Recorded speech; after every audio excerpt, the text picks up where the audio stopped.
Boa tarde. Queria agradecer o convite. Eu sou ortopedista lá do Hospital das Clínicas, onde a gente desenvolve um trabalho junto ao CRT, o Emílio Ribas e a Casa da AIDS lá na Fricaneca, onde a gente tem um convênio de atendimento aos pacientes que necessitam de um atendimento ortopédico. Então a gente nos últimos anos veio desenvolvendo alguma experiência em tratar pacientes vivendo com HIV e com queixo ortopédico, e especificamente algumas patologias que eu vou tentar ressaltar aqui para vocês, que uma tem a ver bastante com essa parte do envelhecimento precoce, a outra não necessariamente, mas a gente gosta de frisar, porque tem muito a ver com ortopedia e com osso também. Eu não poderia não falar da doutora Ana Lúcia, que é infectologista lá do Instituto de Ortopedia, que ela foi a principal responsável por desenvolver esse projeto lá no Instituto, e está sempre junto com a gente estimulando isso. E o doutor Alexandre, que é meu colega ortopedista, que ele está muito mais, eu estou mais na parte assistencial, ele está muito mais na parte política e nos bastidores, ele que normalmente dá essas palestras, mas ele infelizmente não pôde vir, eu vim substituir. Pode passar o próximo. Eu queria também falar que eu fiquei impressionado que não tem ninguém na piscina, porque com esse sol aí, o Beto falou que...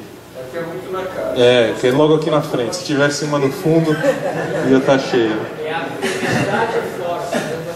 Mas eu acho que isso mostra como todos vocês são interessados, engajados, e a gente fala muito que se todos os pacientes que a gente trata na ortopedia tivessem o conhecimento das doenças que os pacientes que vivem com HIV têm, facilitaria muito o nosso trabalho, porque vocês realmente às vezes sabem mais das coisas do que a gente mesmo. E a gente ainda tem o hábito muito de ver só o nosso lado da ortopedia, só ver osso, músculo. Vocês vivem e convivem com isso de uma forma mais geral. Então, a gente sabe que os antirretrovirais aí têm um efeito metabólico importante. A lipodistrofia é um tipo de efeito desse tipo. Existem alterações na mineralização óssea e outras alterações funcionais que a gente vai tentar descrever aqui um pouquinho. Próximo. Os fatores envolvidos, toda vez que a gente fala de qualquer problema relacionado ao HIV, não é só o vírus. A gente já sabe atualmente que esse tipo de tratamento antirretroviral também tem um efeito importante, ele cobra o seu preço. E o fator do hospedeiro, cada pessoa é mais suscetível ou menos suscetível, ou pode, com seus hábitos, favorecer mais ou menos determinados problemas, como o Dr. Alexandre acabou de explicar muito claramente para vocês. Próximo. Então, a genética pode ter um fator, é sempre um fator que a gente deixa na manga para justificar qualquer problema que a gente não entende. Então, uma predisposição genética, alguma coisa assim. Mas existe essa associação. Os hábitos de vida, o Dr. Alexandre já comentou. Outras doenças que a pessoa pode ter, não relacionado ao HIV. E o tempo de sobrevida, que a gente vê que desde 1995 a 97, é uma mudança que teve em termos da mortalidade só com a introdução do antirretroviral. Então diminuiu isso aqui entre 2 anos, com começo aqui ainda, né? Diminuiu em torno de quase 4 vezes a mortalidade. Próximo. O que esses antirretrovirais causam ao longo do tempo? Causam hiperlipidemia, podem causar hiperglicemia, redistribui a gordura corpórea, que é o que a gente chama de lipodistrofia, né? Então, a atrofia periférica, face, membro superior, membro inferior, vai murchando, vai ficando magro e vai acumulando gordura onde normalmente não tem tanto, no abdômen, na região do tronco e do dorso também. Osteopenia pode ser, e osteonecrose eu vou falar, também tem a ver com os antirretrovirais. Próximo. Então, quando a gente criou o nosso grupo, a gente visava principalmente as complicações ortopédicas relacionadas ou à infecção pelo HIV ou ao tratamento de longo prazo. E a gente fez o levantamento na literatura, e na verdade isso é uma coisa que a gente está aos poucos aprendendo. Assim como vocês estão vivenciando isso, a gente está começando a aprender. Não é uma coisa que a gente sabe claramente. A gente sabe das doenças isoladamente. Agora, esses fatores de maior risco e maior associação em quem vive com HIV, a gente ainda está aprendendo também. São coisas novas. Você vê que tem 15 anos de evolução esse tipo de tratamento. Então muita coisa vai sendo descoberta ano a ano.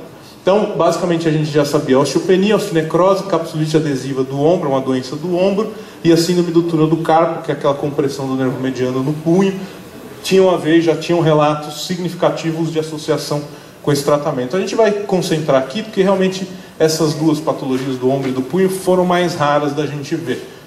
Mas a osteopenia e a osteonecrose são muito frequentes. Próximo.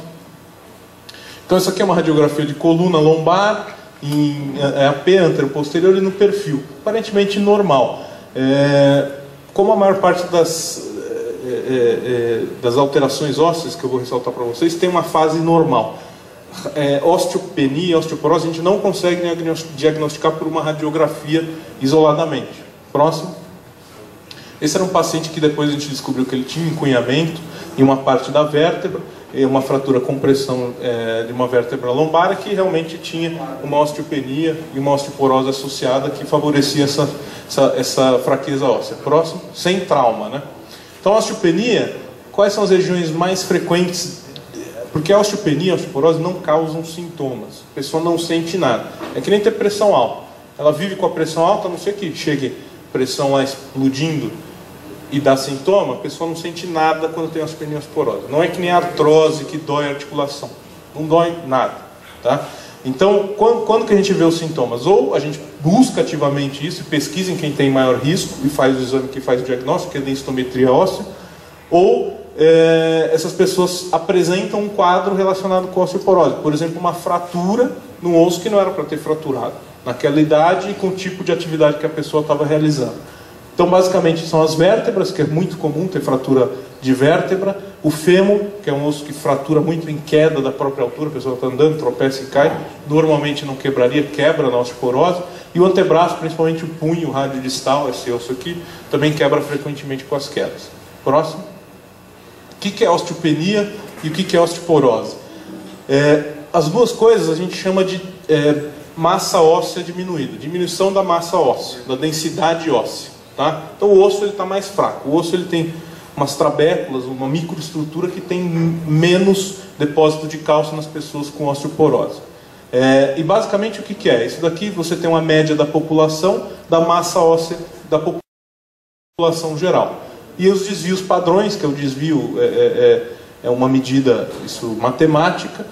Quem está um desvio padrão abaixo, até 2,5 desvios padrões abaixo, tem osteopenia, que é uma diminuição mais leve da massa óssea. Quem está abaixo de 2,5 desvios padrões tem osteoporose. Tá? Então, não tem nada a ver com sintoma isso é só um resultado de exame. Tá certo?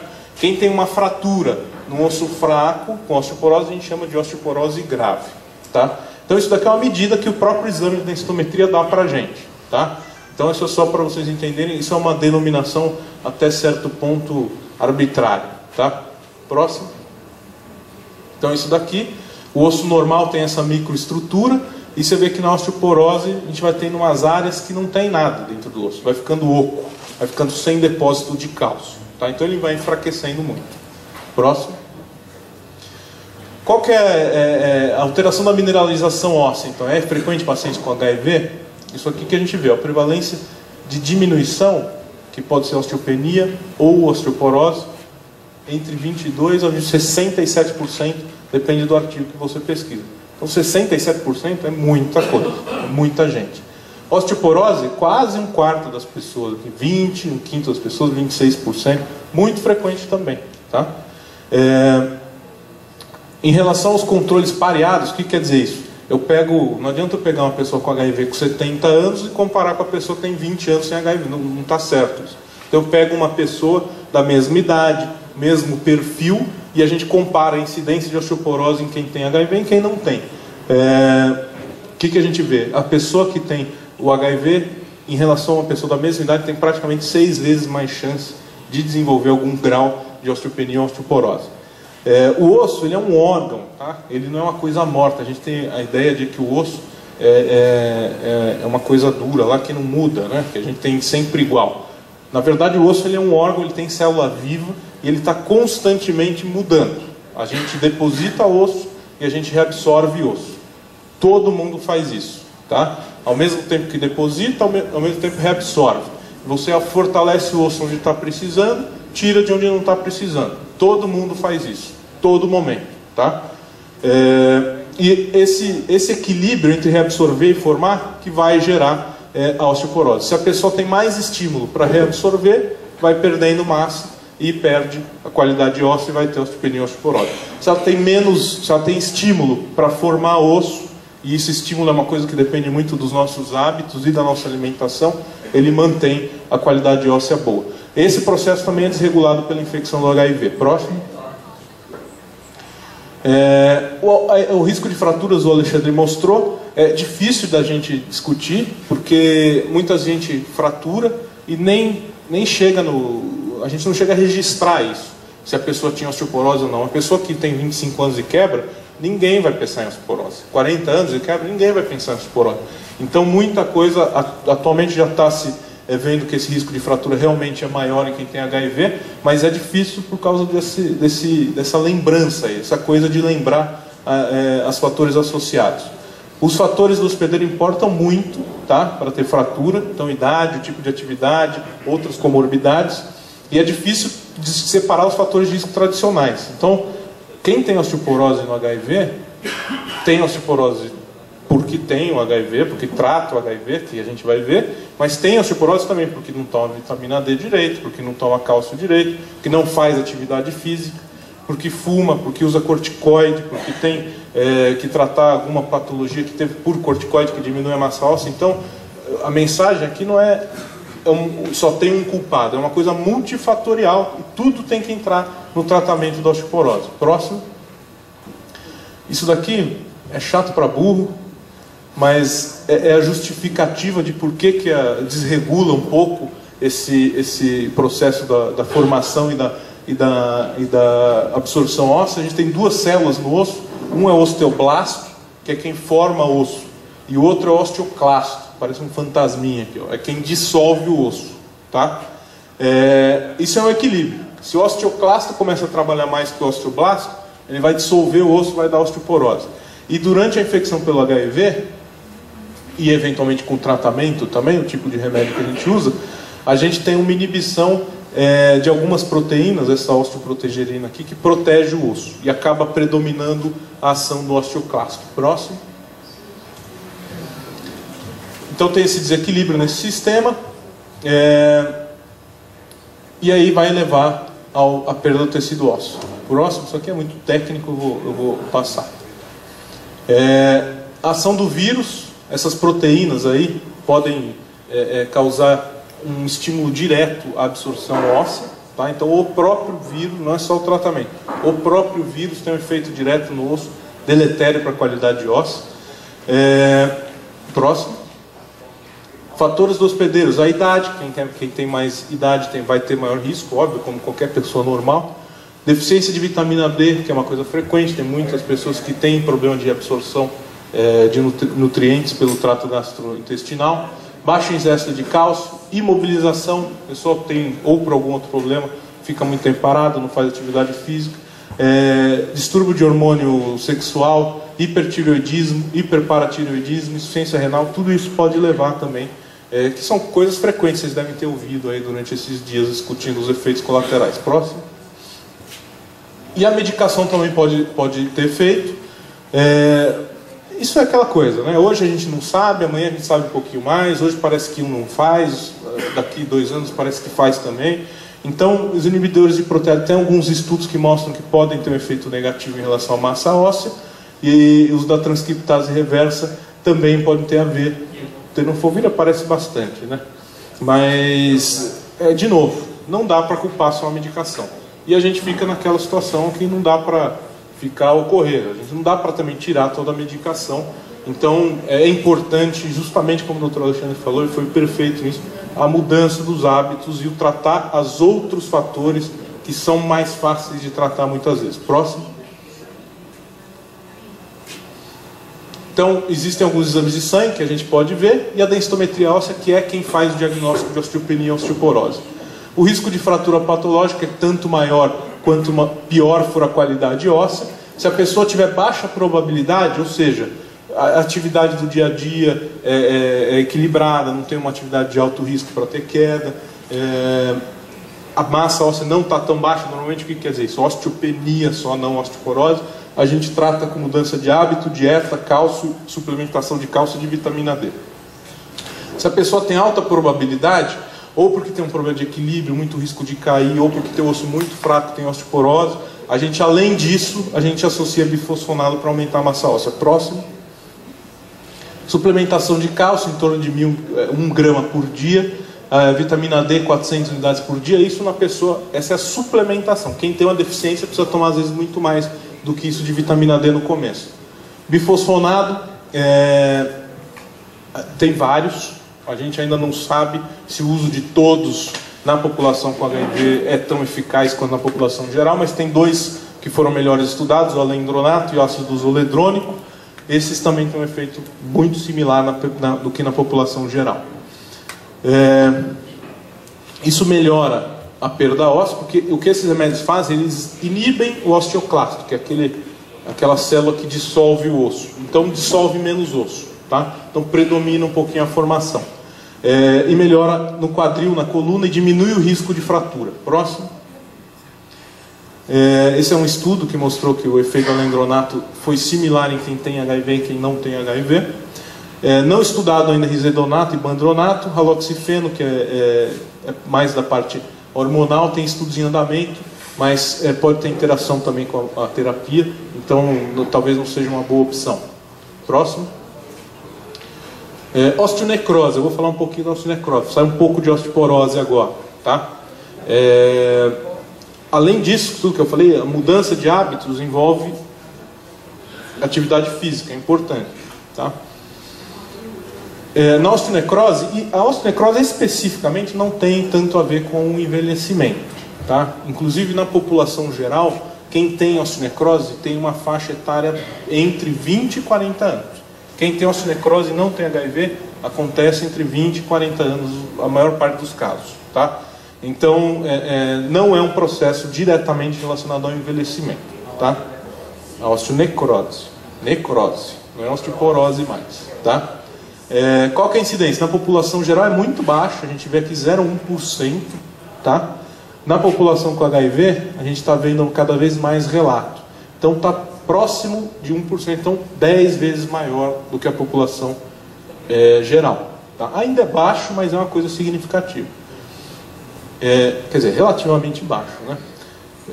Em alguns autores chegam a relatar, porque na verdade a osteonecrose também tem uma dificuldade de diagnóstico. Às vezes a radiografia não faz o diagnóstico na fase inicial, que é o exame mais disponível para a gente. Então, esses autores que trabalham com ressonância também, nessas fases iniciais, chegam a relatar que pode chegar até 4% a incidência de osteonecrose em pacientes vivendo com HIV. Por que acontece a osteonecrose? A osteonecrose, necrose é quando morre, é morte, é o tecido morto. Então, acontece dentro do osso um problema de vascularização, o sangue não chega bem. Que nem eu falei para vocês, o osso é um órgão vivo, ele precisa de sangue como qualquer outro órgão que a gente tem. Então, se não chega sangue numa parte do osso, esse osso vai morrer, vai ter uma necrose. Tá?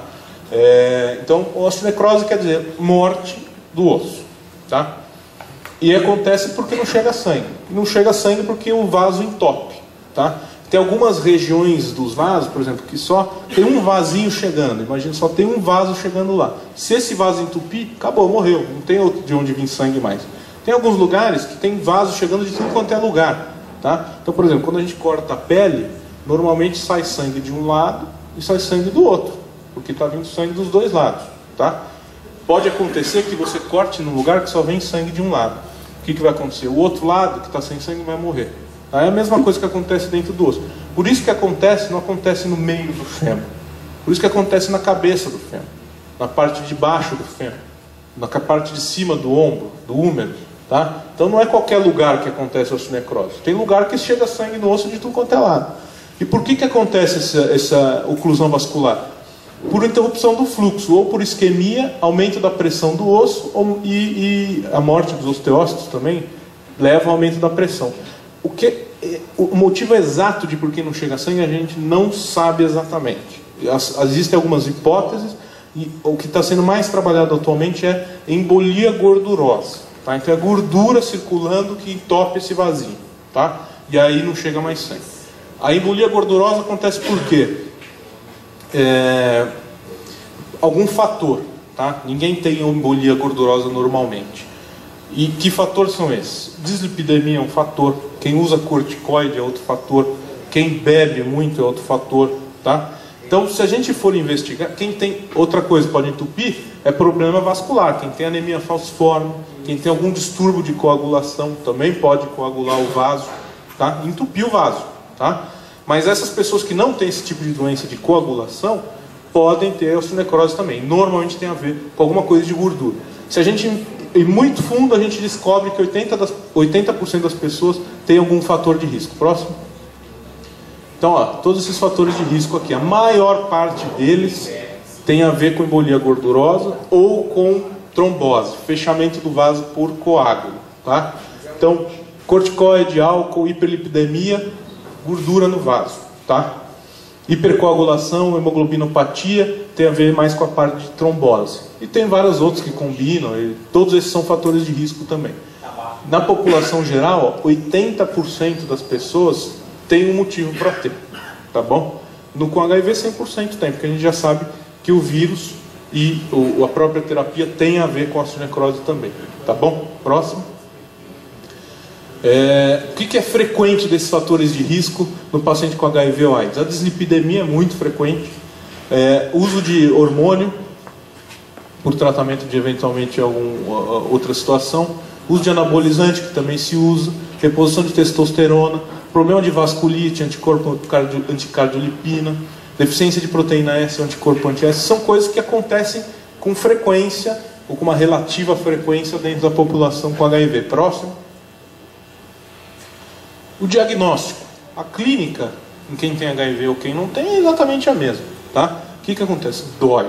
Começa doendo. Dói o quadril, que é o lugar mais frequente de ter, ou dói o joelho, ou dói o ombro, que são os 3 lugares mais frequentes.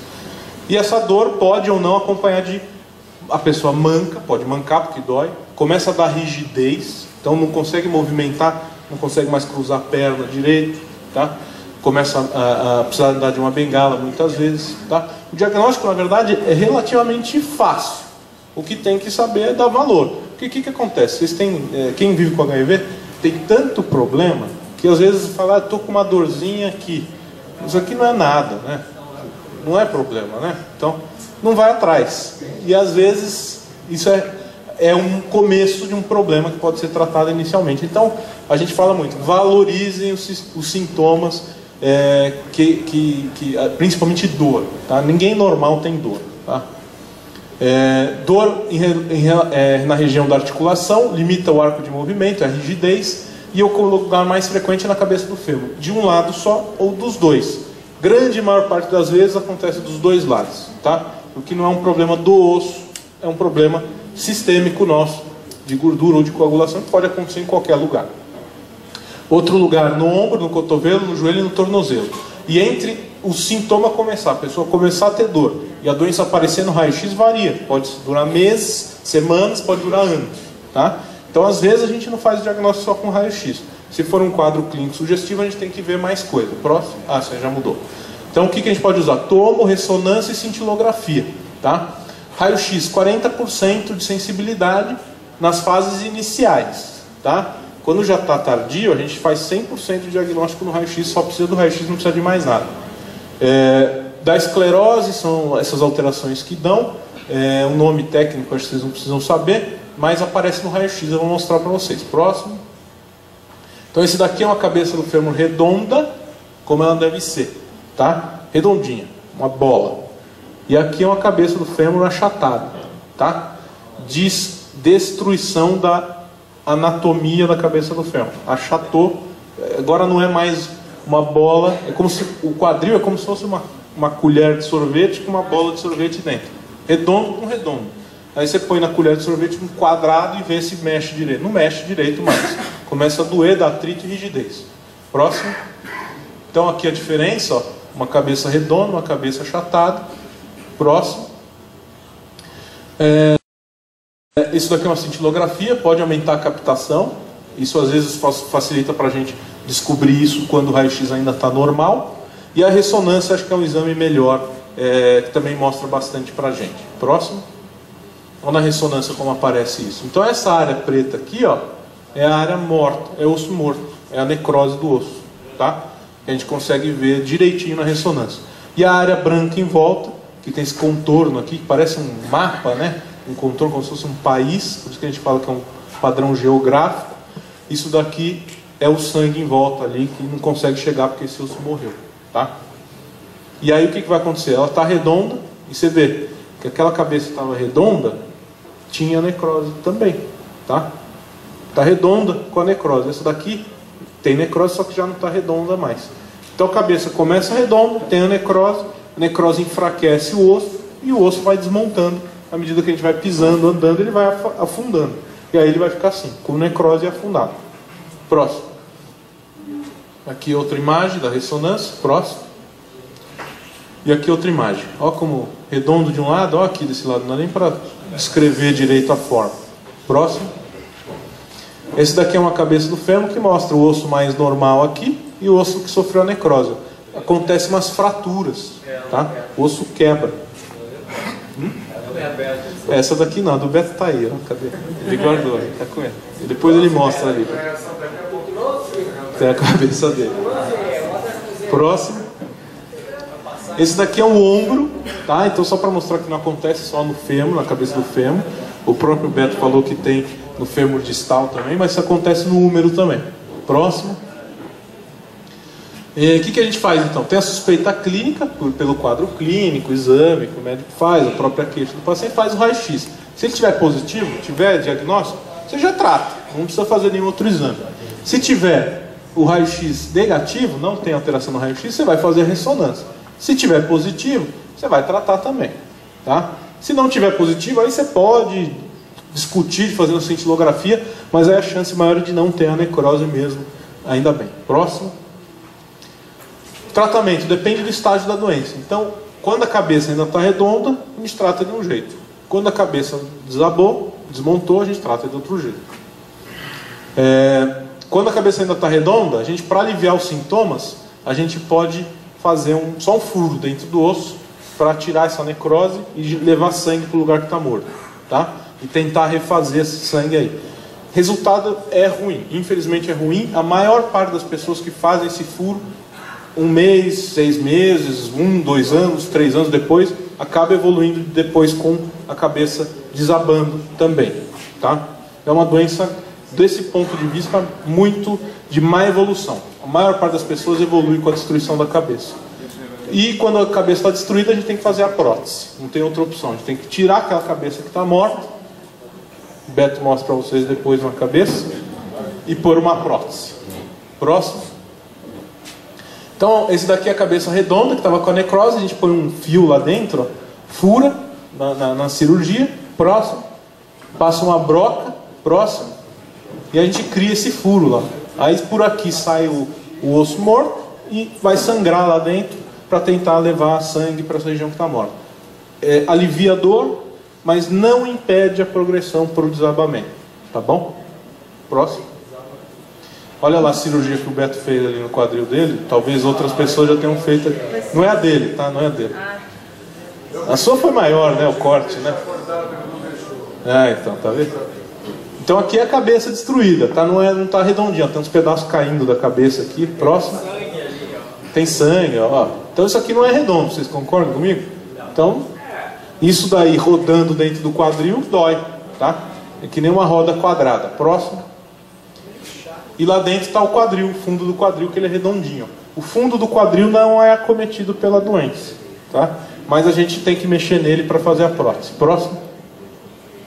A prótese a gente põe um metal lá no fundo, tá? E a gente põe uma superfície para deslizar a nova. A gente cria uma nova articulação. Tem vários materiais que a gente usa. Um deles é a cerâmica, que é essa daqui. Tem outro que é o polietileno, que é um plástico também. Próximo. Aí a gente faz o fêmur, né? Entra um pino dentro do fêmur, essa haste grande aqui, ó, e fica a cabeça que articula lá. A gente cria um novo quadril. Próximo. Esse é o raio-x do ombro. Próximo. Esse é o raio-x do quadril, tá? Então a gente corta toda aquela cabeça que estava morta e refaz a articulação. Melhora a dor? Muito, melhora muito a dor. Tá? Só que tem gente que acaba. Tem gente que continua com dor. Um pouco. Isso depende muito da prótese. Essa prótese tem uma durabilidade, ela não dura para sempre. Tá? Essa é uma preocupação nossa em operar pacientes jovens, como a média desses pacientes com osteonecrose tem uma necrose com 20, 40 anos, mesmo na população normal. Então, dura 10 anos, vai precisar trocar com 30, 40, 50. Cada cirurgia é uma dificuldade maior, vai perdendo mais osso, vai sendo mais difícil, vai tendo menos resultado bom, tá? Então, dura pouco. Mas é a opção entre a pessoa viver bem 10 anos ou viver miseravelmente 10 anos. Às vezes tem que valer a pena. Próximo. Esse é o nosso projeto, o nosso prédio lá onde a gente trabalha. Próximo. Então foi uma parceria com o IoT, que é a ortopedia, com a Casa da AIDS, o CRT e o Emílio Ribas. Próximo. A segunda já faleceu. Já está transferiu. Agora só tem o Emílio Ribas. Isso. Mas no início eles estavam vivos ainda. E a ideia foi o quê? Como a gente não sabe nada disso, tá? Essa que é a verdade, a gente está começando a aprender, foi caracterizar esses pacientes epidemiologicamente, saber o que eles têm, quais são as queixas, quais são os problemas e ver o tratamento ortopédico, fisioterápico e de repente tentar descobrir alguma coisa diferente que a gente possa fazer, porque atualmente a grande verdade é a gente trata quem tem HIV da mesma forma que a gente trata quem não tem HIV, tá? A gente não sabe tratar diferente. O tratamento é o mesmo. O problema é que quem tem HIV tem muito mais fator de risco para ter esse tipo de problema, tá? Atualmente a gente não tem nenhum remédio que cure os efeitos colaterais. A gente não sabe nem curar o vírus, entendeu? Vai curar os efeitos colaterais do tratamento? Também é difícil, tá? Esse daqui era o projeto de aprovação. Próximo. Esse aqui, eu estou devendo um mais atualizado. Isso daqui já tem mais de um ano, esses dados. Mas o que a gente vai apresentar são dados de 205 pacientes que a gente teve os dados completos, tá? Próximo. Homem. Bom, aqui ficou... eu enxertei esse slide e ficou preto o fundo, não era para ser preto. Isso daqui é homem e mulher. Agora eu já não sei mais qual que é homem e qual é mulher. Mas vocês veem que muito provavelmente, né? Muito provavelmente. Então, mas a ideia geral... Mas eu não sei, eu transferi de slide e às vezes muda de cor também, não dá pra saber. Eu não confio mais. Azul e rosa. Vermelho, laranja, né? Rosa. Provavelmente aqui, a ideia é o seguinte, praticamente a mesma coisa. Metade homem, metade mulher que a gente atendeu, tá? Aqui, peraí, você consegue botar um fundo branco aí no slide? Sabe fazer isso? Peraí.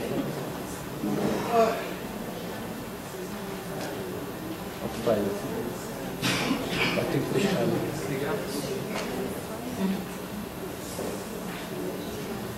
Vocês me dão 2 minutos só?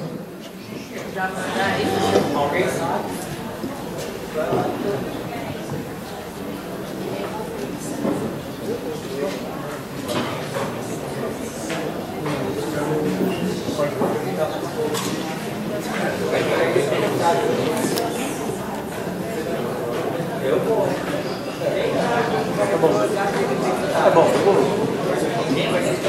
Bom, eu vou passar rapidamente o resumo do que tinha lá. Basicamente o que a gente atendeu mais foi queixas relacionadas à coluna, tá? E ao quadril, porque esse foi um grupo... Silêncio, por favor. Obrigado. Esse foi um grupo que puxou muito desde o começo, como eu falei para vocês, o quadril, a osteonecrose. Então a gente atendeu muito a osteonecrose. Essa semana a gente operou a prótese nossa de número 60, tá? desse grupo. E a gente atendeu muito problema de dor nas costas. E tem problema de dor muscular no joelho, dor no ombro, tem tudo isso também. O que eu queria falar para vocês é o seguinte: osteopenia, muito estudado. Queda de massa muscular, sarcopenia, que a gente chama, muito pouco estudado. Isso pouco estudado na população em geral, como na população HIV. Muito provavelmente o músculo também está afetado no HIV, tá? A gente não sabe exatamente como, por quê, mas com certeza isso tem um efeito deletério. E a grande dificuldade nossa atualmente é o estímulo da atividade física. Tá? A gente não tem para onde mandar os pacientes que precisam de fisioterapia, nem para fazer atividade física. Tem alguns projetos que estão pipocando por aí, uma academia que faz avaliação com encaminhamento médico e trata, mas nem nos pacientes sem HIV a gente tem fisioterapia adequada no Sistema Único de Saúde. E todo o tratamento ortopédico envolve as fisioterapias. A cirurgia é uma parte, só a menor parte do tratamento. Normalmente, melhorar a postura, melhorar alongamento, condicionamento muscular, flexibilidade e força protege a articulação muito mais do que qualquer outra coisa. Era isso que eu tinha para falar. Obrigado.